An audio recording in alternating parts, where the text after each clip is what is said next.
For the longest of times, I found myself not playing with the board because it was just too much of a hassle to set it up and to change it.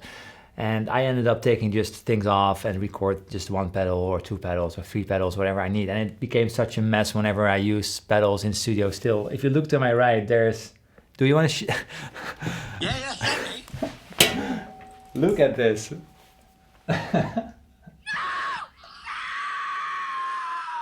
Hey everyone, Dan here and welcome to That Pedal Show. Right, a really big day today. We are building Paul David's pedalboard.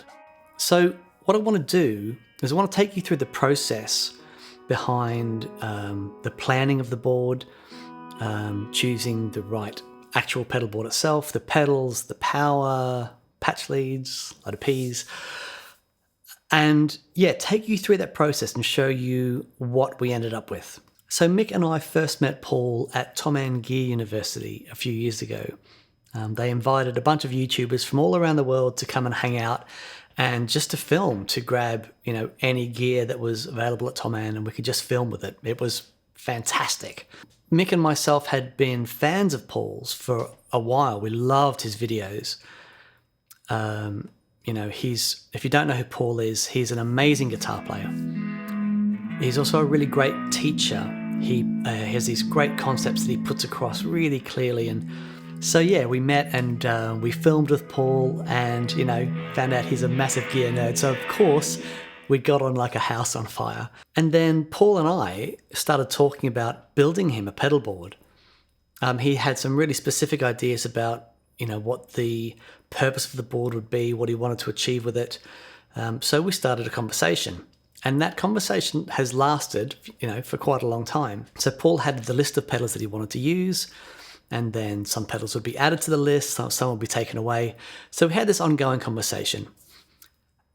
In October 2020, my company, TheGigRig, released G3.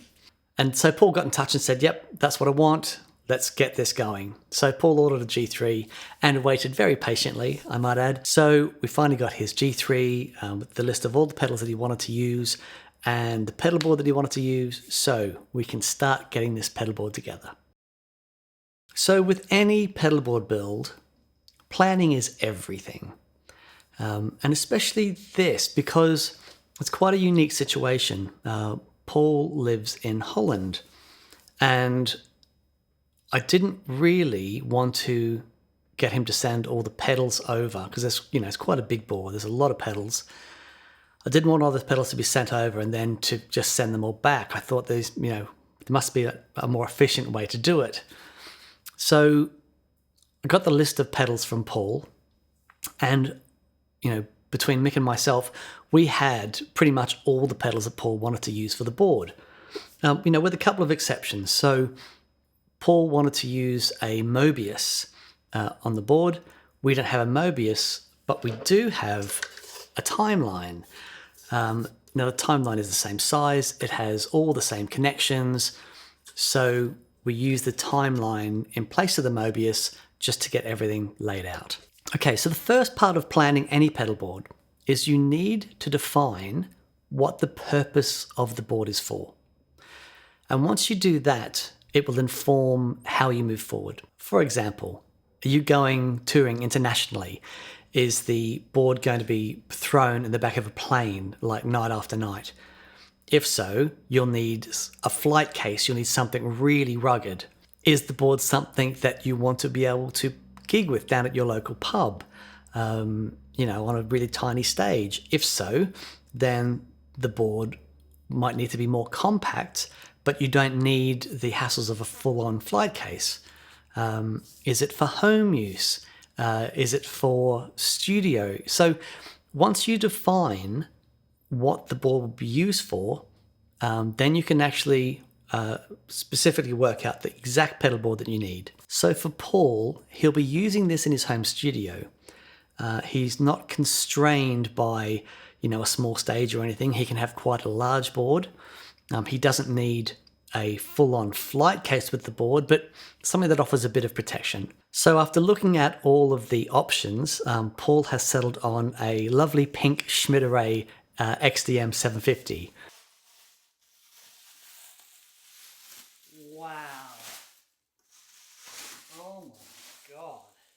So it's quite a big board, but because it's for his studio, he's not really constrained by a small stage. So he can have the board big enough to get all the pedals that he wants easy access to for his recording. Okay, so here are the pedals that we'll be using to put Paul's board together.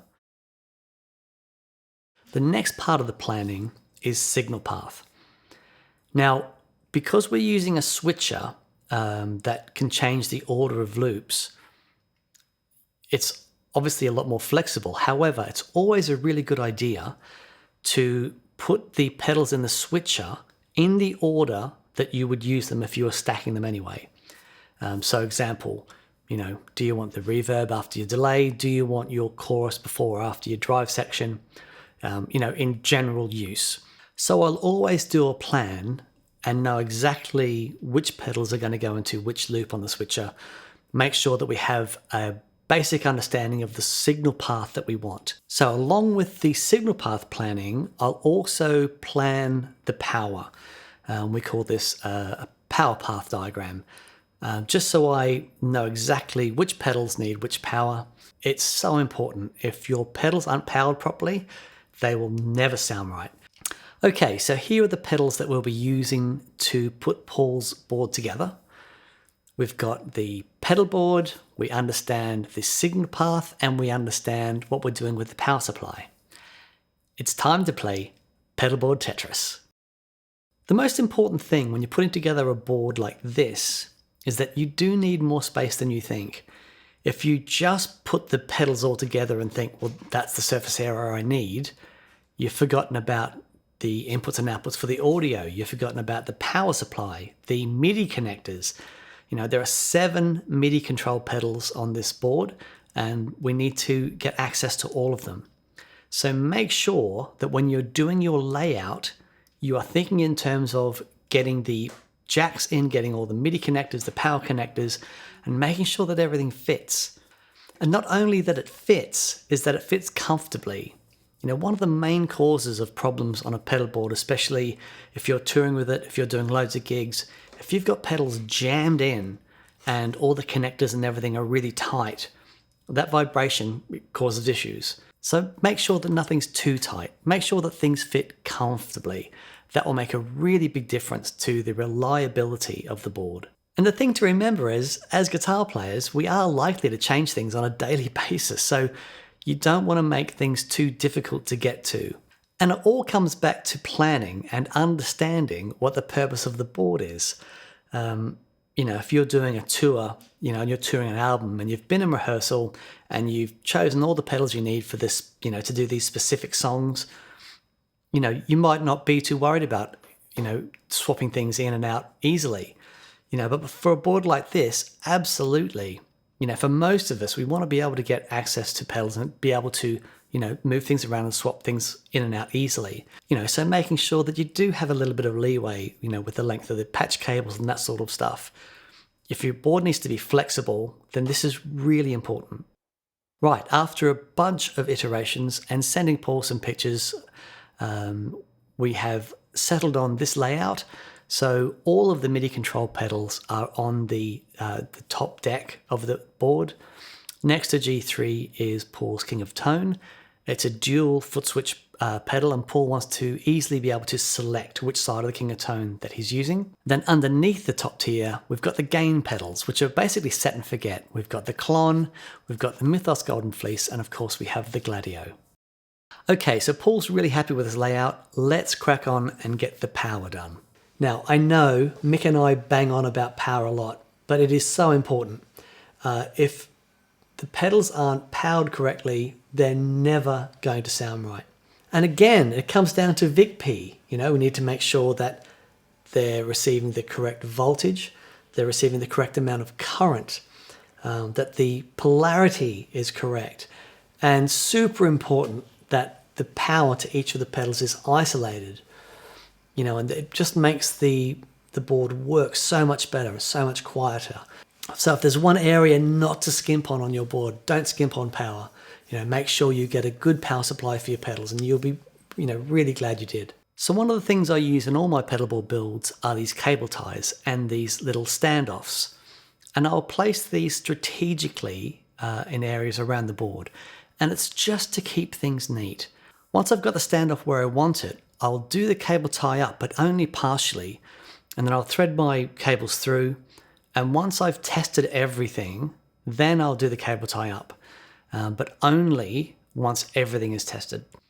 With every rig, with every pedal board that you build, testing is the most important thing that you'll do. And you simply can't test too much.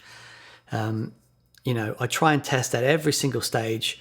The reason being is that if you leave it too long between testing, it's more difficult to backtrack to find the issue. So test as much as you can. Right, so everything is powered. It's time to look at patch leads. Okay, so for today's build, I'm using the Evidence Audio screw-in solderless system. I've been using these patch leads for years. I really like them. But no matter what patch leads you decide to go for, whether it's solderless, whether you want to make your own soldered patch leads, whatever you decide to go for, the key again is testing. Okay, so talking about tension and stuff before, once you've made a patch lead up, test it. Then put it under some stress and test it again. Super important. One thing that I do when I'm making these solderless patch leads up is that I'll actually use a pair of pliers and I'll grip the end part here, and then I will twist the cap on as tight as I can get it. A lot of these screw-on cap type solderless patch leads have a tendency to shake loose. But if you do them up with a pair of pliers, they become much more reliable. Right, so you can see here I'm getting the patch leads run to all the pedals in the loop order that I want them to go to. And once they're all in, we can start testing. Right, MIDI. We have 7 MIDI controllable pedals on this board. And Paul wants to be able to send MIDI messages to all of them, get to do different things, record presets. He wants to be able to use an expression pedal to send CC messages through and control them that way as well. So it's really important when we're doing, such a MIDI heavy rig that you can't test enough with this sort of thing. Some of the pedals have standard 5-pin DIN connectors. The Chase Bliss pedals have got MIDI via TRS connector, so we need to use a Chase Bliss adapter to send the MIDI down those TRS cables. But we need to go through them one by one and make sure that they're all receiving the MIDI, so that when Paul receives the board, he can program the presets up to do exactly what he wants to do. So everything's tested, everything sounds great, all the MIDI's working, expression pedal, tuner outputs, all that stuff is tested and working really well. I've got a few things to do as far as tidying up for the cables. I've had to move a few things around to accommodate the MIDI jacks, the MIDI patch leads. But apart from that, the board is basically built. So normally at this stage, whoever I was building the board for would come and collect it, and I'd show them the board and how everything works. The challenge with this board is that I have to send the pedal board to Paul without any of the pedals on.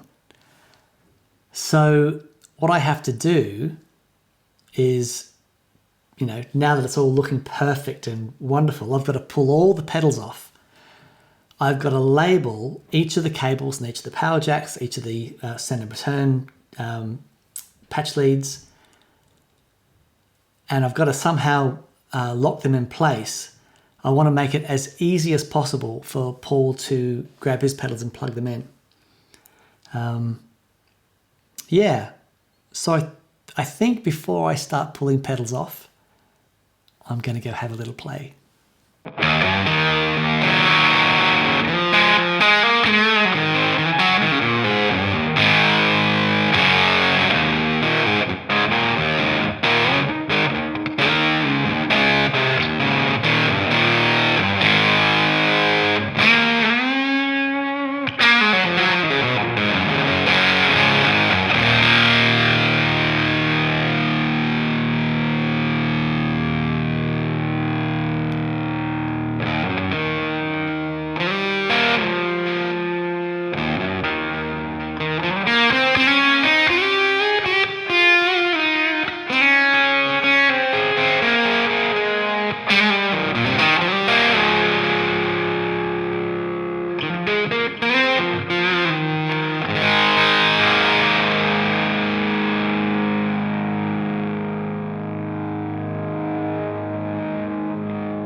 Right,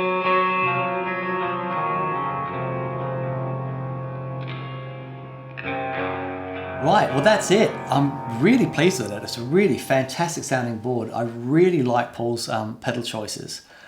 The challenging thing now is what I need to do is rip the whole thing apart, take all the pedals off. So what I'll do is I'll label all the connections, the MIDI connections, power connections, the audio connections, and tape all the cables down as best as I can, and then pack the board out, get it all packed up, boxed up, and shipped back to Paul. But I need to make it as easy as possible for Paul just to pop his pedals in place of these ones. Yeah, but that's it. I hope you enjoyed that. I guess you know, we'll hear from Paul soon and see how far he's got. Yeah, but till then, have a great day and we'll see you soon.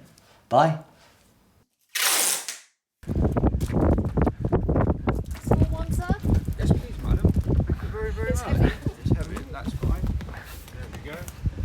This down for you, no problem. My way to the Netherlands.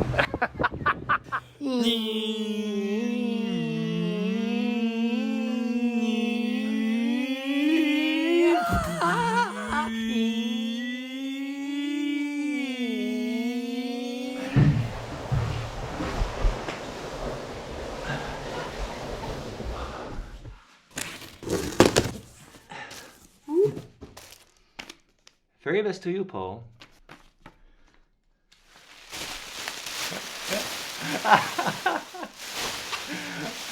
The color.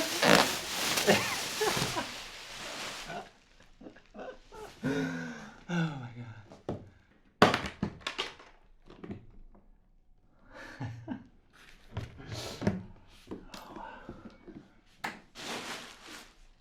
Nicely wrapped, Dan. Thank you. I love the color. I don't know where to start. It looks too good. Oh my god. G3. Woo! Oh my god. A lot of cables. Oh wow.